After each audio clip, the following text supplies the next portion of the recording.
Ante la posibilidad de convertirte en un perdedor o en un gran vencedor y estás en los últimos minutos de este definitorio día, la vida te da la oportunidad de reafirmar si las decisiones que has tomado son tu última palabra o si quieres tomar este recurso de una voz de ayuda, de un amigo que te pueda decir: corrige, aún hay tiempo antes de que se termine la jornada de este día, que podría ser el último en tu vida.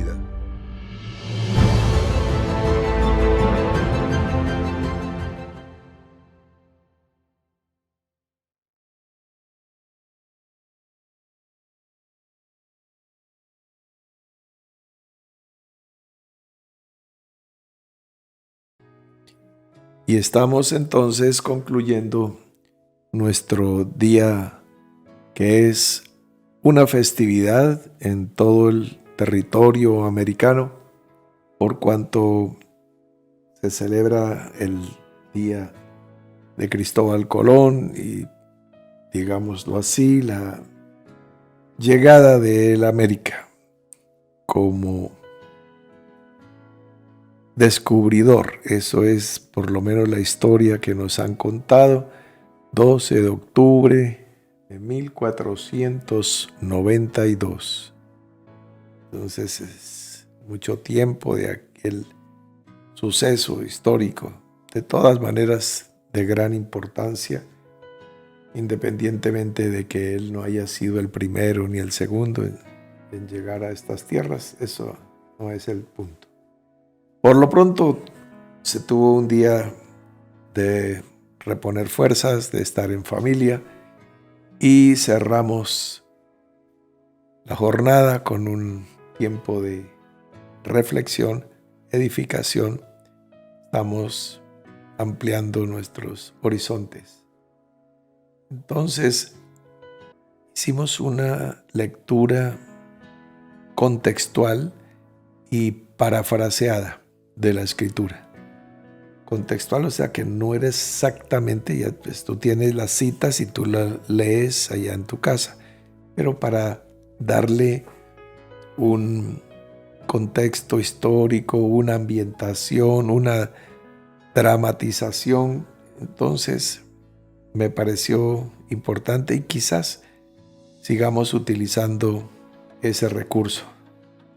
Bien, entonces seguimos en este mes de octubre que desarrollamos y teníamos en cuenta nuestros niños, naturalmente hablando, nuestros hijos, sobrinos, nietos, vecinos, ahijados, como sea que tengas una relación con los niños naturales, para aprender a amarlos, a cuidarlos, a ver la vida de Dios en ellos y también, por supuesto, la revelación, la luz, la fundamentación espiritual. Entonces, nuestros niños espirituales. Entonces, a veces los vemos haciendo preguntas en el chat. Es muy lindas, muy tiernas, como lo hacen los niños en el plano natural. Bueno, entonces veamos. En la noche de hoy vamos a trabajar una confrontación teológica histórica que ha existido desde hace muchos siglos en torno a una doctrina tan famosa y tan mal entendida como la de la adopción, y en esta ocasión es la del libre albedrío. Entonces, con respecto a esa doctrina, pues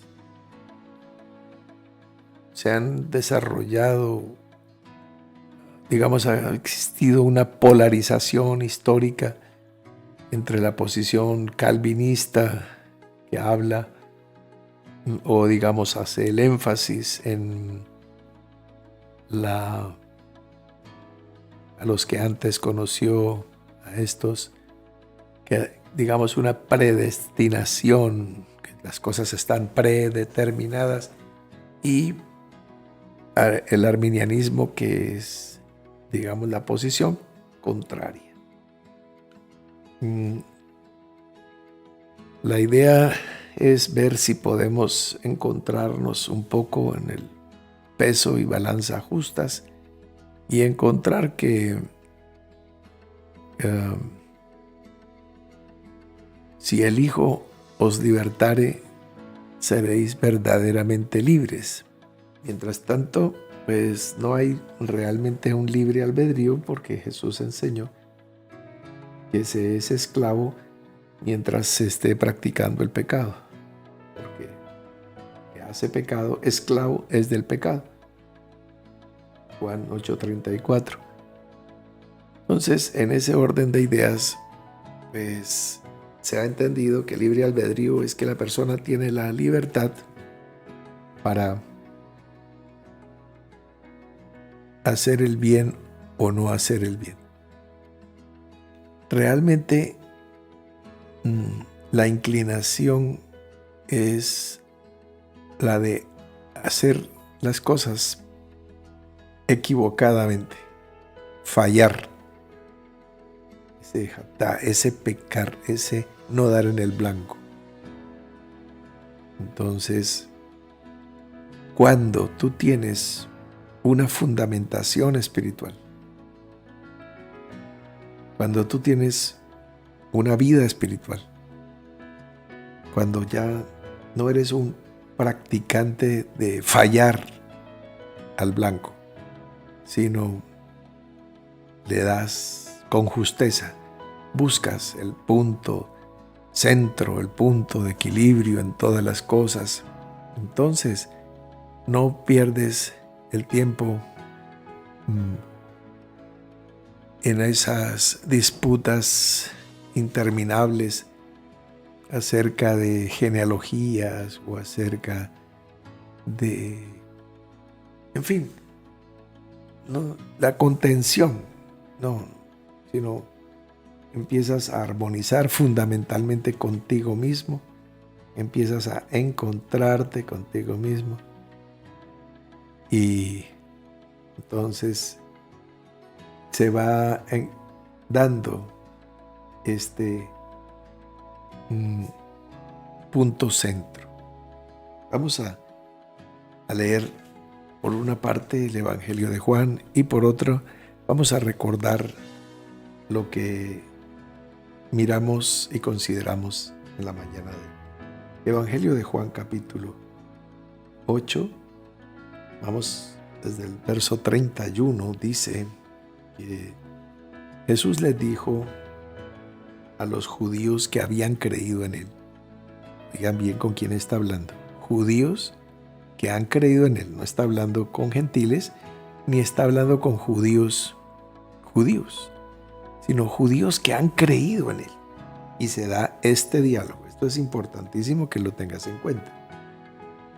Les dice: si vosotros permaneciereis en mi palabra, seréis verdaderamente mis discípulos y conoceréis la verdad, y la verdad os hará libres. Entonces estos judíos que habían creído en él, que no son verdaderamente sus discípulos porque no permanecen en su palabra, porque se resisten a ella, escuchen cómo. Entonces le respondieron: linaje de Abraham somos y jamás hemos sido esclavos de nadie. ¿Cómo dices, seréis libres? Entonces Jesús les dice, voy a saltarme un poquito. Si fueseis hijos de Abraham, las obras de Abraham haríais. Ellos están jactándose de que son linaje de Abraham. Entonces, pues, Él les está diciendo, no. Y más, ellos dicen, jamás hemos sido esclavos de nadie. Mire, históricamente, Israel ha estado sometido básicamente a todo el mundo. Desde los días de Egipto, porque antes no había Israel, entonces no podemos remontarnos antes porque no había pueblo. Empieza con una familia. ¿Cuál familia? La familia de Don Israel. ¿Cómo se llamaba el nieto de Abraham? Don Israel. Ese. Su familia, con 70 personas, se llegaron a Egipto y ahí empieza. Asiria, fueron esclavos de los asirios. Babilonia, fueron esclavos de los babilonios, de los medos, de los persas, de los griegos, de los romanos. Ahí, hasta ahí es lo que está registrado en la Biblia. Pero la historia continúa porque la Biblia llega hasta el siglo I. Pero después viene el Imperio Bizantino, después viene el Islam, que se toman y Jerusalén y todo, el Omar es un califato lo que se establece en Israel. Entonces, pues hasta el día de hoy, ahí está el monumento del Domo de la Roca en Jerusalén. El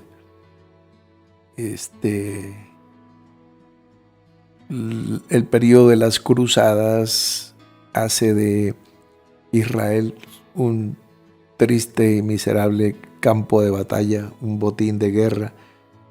Hay un sultanato egipcio, o sea, los egipcios vuelven a tomar posesión y dominar Israel, que se llamó el gobierno de los mamelucos. Eso también fue un periodo bastante largo. Después viene el Imperio Otomano. El Imperio Otomano duró 400 años, un periodo importante que se interrumpe ya con la dominación británica. Y los británicos estuvieron ahí hasta 1948. Entonces, pero ser judío no quiere decir que tenga conocimiento de nada. Mira, son personas ignorantes que creían en Jesús y eran descendientes de Abraham según la carne. ¿Sabes para qué sirve eso? Para nada. Eran personas que estaban en bruto en cuanto al conocimiento. Eso es sin preparación, sin educación, sin instrucción, sin conocimiento de la historia, pero llenos de religión. Y el diálogo es así. Cuando le dicen que ellos no han sido esclavos de nadie, ¿cómo se atreve a decirle Jesús que serán libres si ellos son libres como el viento? Jesús le respondió: de cierto os digo que todo aquel que hace pecado, esclavo es del pecado, y el esclavo no se queda en la casa para siempre.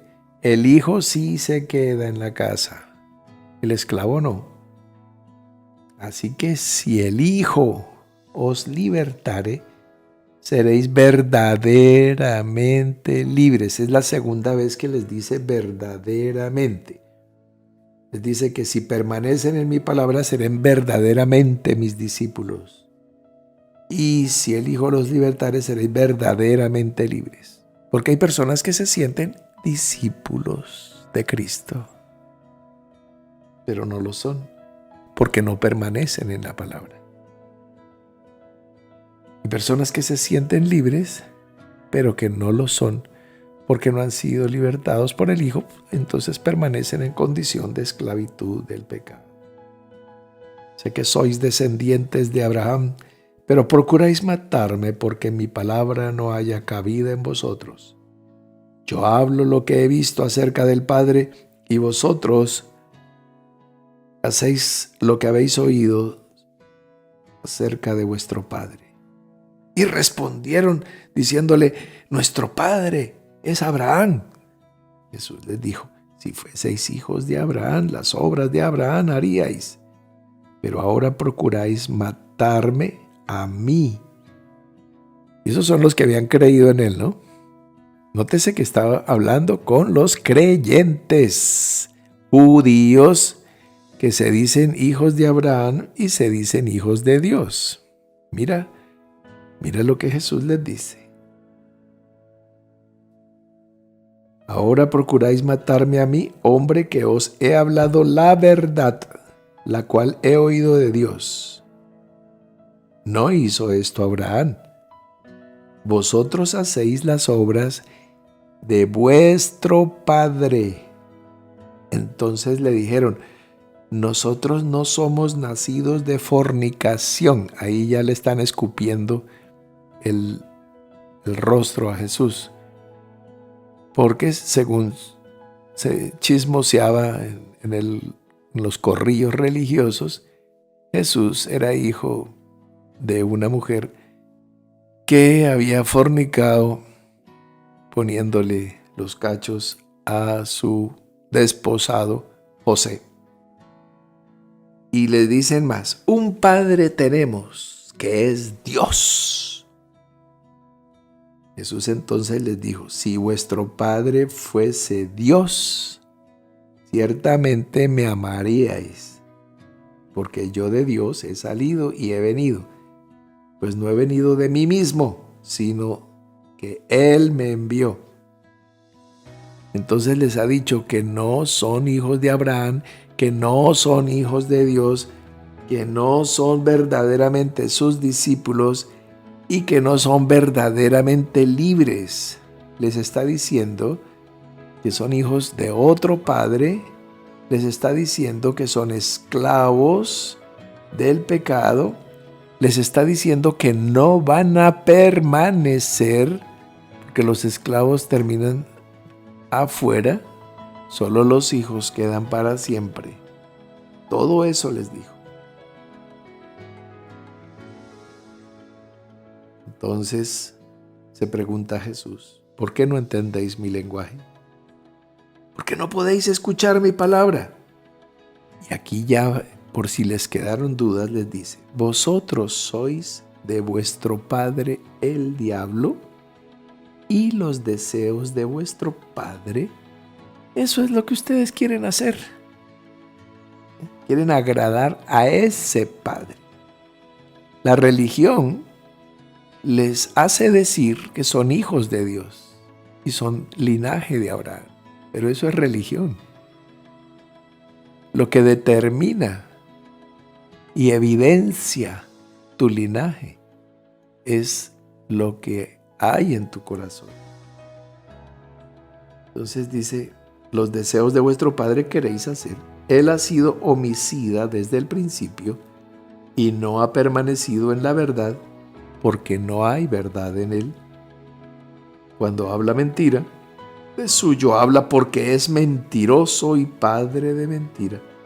Y a mí, porque digo la verdad, no me creéis. ¿Ves? Él está diciendo, creen en el diablo porque dice mentiras. No creen en mí porque estoy hablando la verdad. Esa es la paradoja. Pues si digo la verdad, ¿por qué vosotros no me creéis? El que es de Dios, las palabras de Dios oye.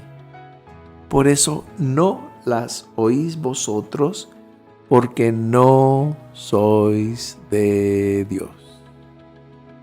Fuerte, ¿verdad? Fuerte. Dios les está diciendo. Leímos esta mañana el caso del período de los jueces, que todo el tiempo se ilustra con, en aquellos días no había rey, sino que cada uno hacía lo que bien le parecía. Esa era la condición de Israel, sin rey. La pregunta para ti esta mañana es, ¿estás viviendo como en el período de los jueces? Y si Dios me usa, por ejemplo, como un juez o un libertador para enfrentar tus tinieblas, tu ignorancia, tu necesidad, tu problema, entonces hay una voz de aplauso, una palabra de gratitud. Gracias, hermano, qué bien, hermano, contamos contigo, sí, sí, sí. Eso está bien, suena bien, se oye bien, es muy bonito. Pero la pregunta es, ¿hay un rey en tu corazón o haces lo que bien te parece? Y si hay un rey, ¿quién es? ¿Quién es tu rey? Jesús está confrontando aquí. Dice que judíos que habían creído en él, Juan 8:31,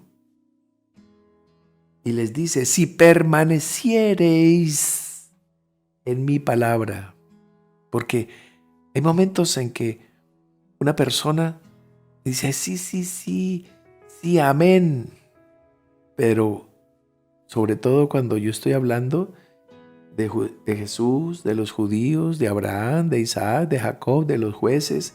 Claro, entonces si yo estoy hablando de Jefté o de Barak o de Débora o de Samuel o de Sansón, entonces amén. Pero si le digo, esto es para ti, ahí está el problema. Ahí está el problema. Yo puedo ayudar, guiar a cualquier persona de cualquier manera, no importa dónde esté. Estábamos hablando de un secuestrado en otro país y le pude decir a la persona hasta el lugar geográfico, ciudad y barrio donde estaba. Entonces, no, pues eso estamos hablando por el Espíritu de Dios. Y si puedo decir eso, y puedo decir que no vayan a pagar, es un secuestro extorsivo, no vayan a dar ese dinero, no porque no lo tengan, es una familia bien acomodada y pues algunos centenares de millones se pueden conseguir, pero no era ese el punto, no lo hagan. Son personas, y les di el perfil de las que lo habían secuestrado. Si puedo decir eso, ¿por qué no le puedo decir a alguien, esto es lo que tú necesitas? No, eso sí, no. No, no, no. Bueno, la religión es tu refugio y tu escondite hasta que te dejes hallar por el Espíritu de Dios. Entonces, ¿hay rey en tu territorio o haces lo que bien te parece? ¿O pones a un levita por sacerdote y tienes tus propias imágenes de lo que hay en el cielo? ¿Te imaginas todo y creas tu relación, creas tu religión y pagas el precio por eso? Esto es para reflexionar, no es solamente para conocer historias de periodos oscuros de Israel. Este momento que estamos leyendo de Juan capítulo 8 es otro momento oscuro. Jesús está rodeado de judíos creyentes en él. Entonces, bueno, ¿ves? ¿Es el punto? Ahora dice, sí, conoceréis la verdad. Conocer es tener una relación íntima. Siempre es como si fuera una fórmula. Es más que eso. No todo es lo mismo. Es una palabra griega que es ginosko, que nos habla de un principio, un desarrollo y una meta alcanzada. Es todo un proceso de querer, creer, crear y traer. Esa es la experiencia del ginosko. No es simplemente una idea, una imaginación. Te haces imagen de lo que hay arriba en el cielo y lo veneras. No es imagen de fundición, no es imagen de talla, pero es hecho igual. Tú la hiciste o te han ayudado a hacerla. Las mismas circunstancias. Has pagado tal vez 200 ciclos de plata por tus imágenes. Y tienes efod, y tienes terafines, y tienes casa de dioses. ¿Será? ¿Podría ser? Sí, podría haber esa barbaridad en tu casa. ¿Tienes la capacidad autocrítica para revisar si eso puede suceder? ¿O sencillamente dices, no, eso no es para mí, eso es Gedeón que hacía efods, esos son los otros jueces, esto no, a mí no, esto no es conmigo? ¿Sí? Puede ser. Pregúntatelo, no me lo contestes a mí. Podría ser.